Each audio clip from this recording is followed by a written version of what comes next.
Assalamualaikum warahmatullahi wabarakatuh. Perkenalkan, nama saya Taufik Hidayat, NPM 192191198 dari Penjas 2F. Di sini saya akan memaparkan materi tentang pencernaan karbohidrat, penyerapan karbohidrat, dan metabolisme karbohidrat. Nah, yang dimana proses pencernaan karbohidrat di sini yaitu tujuan dari pencernaan ini yaitu menjadikan atau mengubah karbohidrat menjadi ikatan-ikatan partikel yang lebih kecil, terutama berupa glukosa dan fruktosa, sehingga dapat diserap oleh pembuluh darah melalui dinding usus halus. Nah, jadi proses pencernaan karbohidrat di sini yaitu kompleks, dimulai dari mulut dan berakhir di usus halus, yang dimana pencernaan karbohidrat ini yang dimulai dari mulut, bola makanan yang diperoleh setelah makanan dikunyah bercampuran dengan ludah yang mengandung enzim amilase atau disebut sebelumnya itu dikenal sebagai petialin. Amilase ini menghidrolisis sebagai atau pati atau amilum menjadi bentuk karbohidrat lebih sederhana yaitu dextrin yang bila berada di mulut cukup lama sehingga mengubah menjadi disakarida maltosa. Enzim amilase ludah bekerja paling baik pada pH atau ludah yang bersifat netral atau bolus yang ditelan masuk ke dalam lambung. Nah, di dalam lambung makanan bercampur dengan getah lambung yang bersifat asam. Di sini juga menjadi proses percampuran makanan oleh gerakan kontraksi lambung. Dextrin dan maltosa ini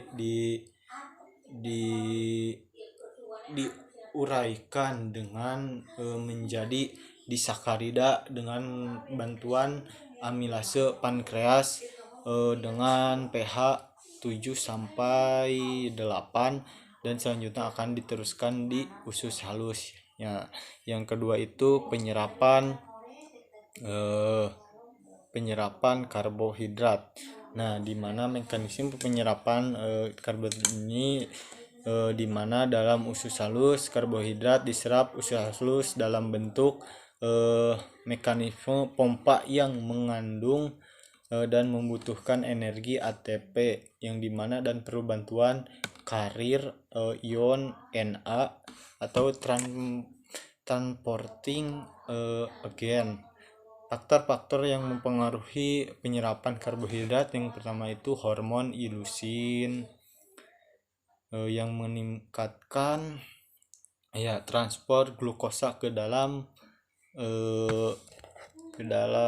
penyerapan dalam jaringan.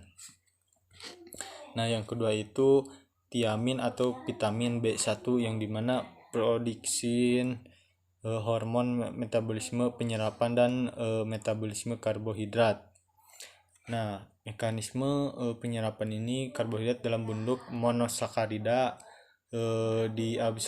diabsorpsi oleh usus halus, yang dimana glukosa dan galaktosa dengan transport aktif. Yang kedua itu fruktosa dengan difusi fasilitatif. Nah, monosakarida di transport ini meninggalkan sel epitel fili atau difusi terhadap kapiler darah dalam pil, kemudian aliran darah ke hati melalui vena porta hepatica yang dituluskan sirkulasi besar terhadap seluruh tubuh dan melalui aliran darah.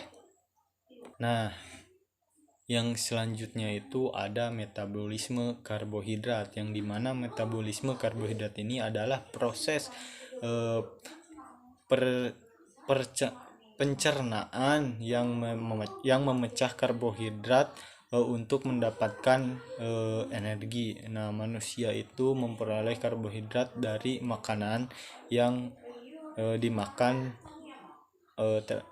yang dimakannya.